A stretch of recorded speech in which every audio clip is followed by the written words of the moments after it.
ನಮಸ್ಕಾರ ಸ್ನೇಹಿತರೆ. ಇವತ್ತಿನ ದಿವಸ ಕರ್ನಾಟಕದ 7 ಅದ್ಭುತ ತಾಣಗಳಲ್ಲಿ ಒಂದಾದಂಥ ಕೊಪ್ಪಳ ಜಿಲ್ಲೆಯ ಗಂಗಾವತಿ ತಾಲೂಕಿನ ಹಿರೇಬೆಣಕಲ್ ಗ್ರಾಮದ ಹತ್ತಿರವಿರ್ತಕ್ಕಂಥ ಗುಡ್ಡಗಾಡು ಪ್ರದೇಶದಲ್ಲಿನ ಮೋರೇರ್ ಬೆಟ್ಟ ಅಂತಕ್ಕಂಥ ಒಂದು ಸ್ಥಳದಲ್ಲಿ ನಾವು ಇವತ್ತಿದ್ದೀವಿ.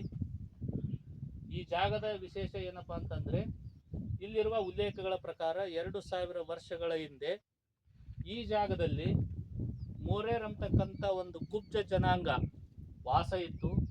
ಅವರ ತಮ್ಮ ಸಂತತಿಯನ್ನ ಇಲ್ಲಿ ಬೆಳೆಸಿದ್ರು. ಇಲ್ಲೆಲ್ಲ ಅವರ ಜನಜೀವನ ಇಲ್ಲಿ ನಡೆಸ್ತಿದ್ರು ಅಂತಕ್ಕಂಥ ಇಲ್ಲಿರೋ ಅವಶೇಷಗಳಿಂದ ನಮಗೆ ಸ್ಪಷ್ಟವಾಗಿ ಗೊತ್ತಾಗುತ್ತೆ ಸ್ನೇಹಿತರೆ. ಹೇಗೆಂದ್ರೆ, ಅವರ ಒಂದು ಅದ್ಭುತ ರಚನೆ, ಅವರಲ್ಲಿ ಕಟ್ಟಿರ್ತಕ್ಕಂಥ ಚಿಕ್ಕ ಚಿಕ್ಕ ಕಲ್ಲಿನ ಮನೆಗಳು ಬಹಳ ಅದ್ಭುತವಾಗಿದ್ದಾವೆ. ಹಾಗಾಗಿ ಇಲ್ಲಿನ ಪ್ರದೇಶ ಬಹಳ ವಿಶೇಷವಾಗಿ ನಮಗೆ ಗೋಚರಿಸುತ್ತೆ. ಆ ನಿಟ್ಟಿನೊಳಗೆ ನಾವು ಆ ಮನೆಗಳನ್ನ ನಾವು ಒಂದೊಂದಾಗಿ ನೋಡ್ತಾ ಹೋದಾಗ ನಿಮಗೆ ಅವುಗಳ ಪರಿಚಯ ಸ್ಪಷ್ಟವಾಗುತ್ತೆ ಅಂತ ಅನ್ಕೊಂತೀನಿ ಸ್ನೇಹಿತರೆ. ಈಗ ಇಲ್ಲಿ ನಾನು ತೋರಿಸುತ್ತಿರುವ ಈ ಕಲ್ಲಿನ ರಚನೆಯಂತ ಚಿಕ್ಕ ಮನೆಯನ್ನ ನೀವು ಕಾಣ್ತಾ ಇರ್ಬೋದು.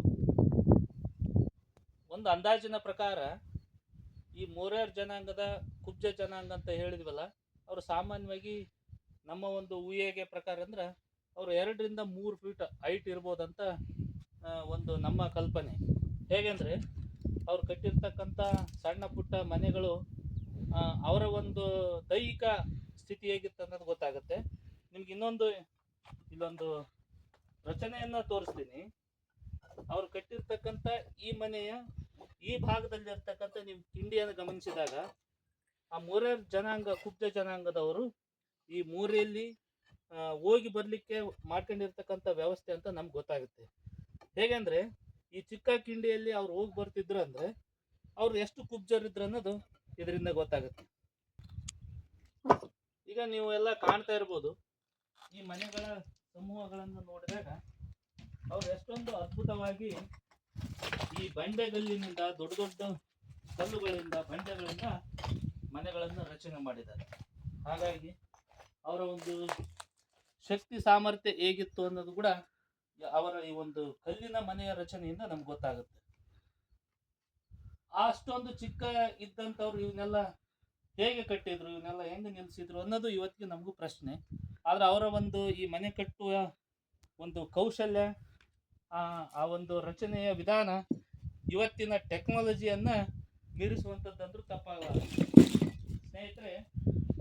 ಇಲ್ಲಿ ಸುಮಾರು ಪ್ರದೇಶದಲ್ಲಿ, ಬಹಳ ವಿಸ್ತಾರವಾದ ಪ್ರದೇಶದಲ್ಲಿ ಈ ತರದ ಮನೆಗಳನ್ನು ನಾವು ಕಾಣಬಹುದು. ಇತ್ತೀಚಿನ ದಿನಗಳಲ್ಲಿ ಕುರಿಗಾಯಿಗಳಿಂದ ಇರ್ಬೋದು, ದನಗಾಯಿಗಳಿಂದ ಇರ್ಬೋದು, ಅವರೆಲ್ಲ ಒಂದು ಚಟುವಟಿಕೆಯಿಂದ ಬಾಳು ಮಾಡಿದ್ದು ಬಹಳ ದುರಂತದ ವಿಷಯ ಸ್ನೇಹಿತರೆ. ಯಾರಾದರೂ ಇಲ್ಲಿ ಬಂದ್ರೆ ದಯವಿಟ್ಟು ಈ ಮೂಲಕ ಈ ಕಿಡಿಗೇಡಿ ಮಾಡ್ತಕ್ಕಂಥ ಜನರಿಗೆ ಒಂದು ವಿನಂತಿ, ಯಾವುದೇ ಕಾರಣಕ್ಕೂ ಇವುಗಳನ್ನು ಹಾಳು ಮಾಡುವಂಥ, ಇವುಗಳನ್ನು ಹೊಡೆಯುವಂಥ ಕೆಲಸವನ್ನು ಯಾರೂ ಮಾಡಬಾರ್ದು. ಹಾಗಾಗಿ ಒಂದು ಈ ಮೂಲಕ ವಿನಂತಿ. ಸುಮಾರು ಪ್ರದೇಶದಲ್ಲಿ ನಾವು ಈ ಕಡೆ ಎಲ್ಲ ಭಾಗದಾಗ ನೋಡಿದಾಗ ಈ ಒಂದು ವಿಸ್ತಾರ ಪ್ರದೇಶದಲ್ಲಿ ಅವರೆಲ್ಲ ವಸತಿ ಮಾಡ್ತಿದ್ರು ಅನ್ನೋದನ್ನು ಗೋಚರಿಸ್ತಾ ಇದೆ. ಹಾಗಾಗಿ ಸ್ನೇಹಿತರೆ, ನಿಮಗೂ ಸಮಯಾವಕಾಶ ಬಿಡುವು ಮಾಡಿಕೊಳ್ಳ್ರಿ. ನಿಮ್ಮ ಬಿಡುವಿನ ಸಮಯದಲ್ಲಿ ಈ ಒಂದು ಸ್ಥಳಕ್ಕೆ ಭೇಟಿ ಕೊಟ್ಟು ಇಲ್ಲಿನ ಒಂದು ಪ್ರಕೃತಿ ಮಧ್ಯದಲ್ಲಿರ್ತಕ್ಕಂಥ ಈ ಮೋರೇರ್ ಕುಬ್ಜ ಜನಾಂಗದ ವಸತಿ ನೆಲೆಯನ್ನು ನೀವು ಒಮ್ಮೆ ವಿಸಿಟ್ ಮಾಡಿ ನೋಡ್ರಿ. ನಿಮಗೂ ಇಲ್ಲಿನ ಒಂದು ಈ ಸ್ಥಳದ ಒಂದು ಪ್ರಾಮುಖ್ಯತೆ ನಿಮ್ಗೆ ಸ್ವತಃ ಅನುಭವಕ್ಕೆ ಬರುತ್ತೆ. ದಯವಿಟ್ಟು ನೀವು ಬರ್ರಿ, ನೋಡ್ರಿ. ಜೈ ಹಿಂದ್, ಜೈ ಕರ್ನಾಟಕ.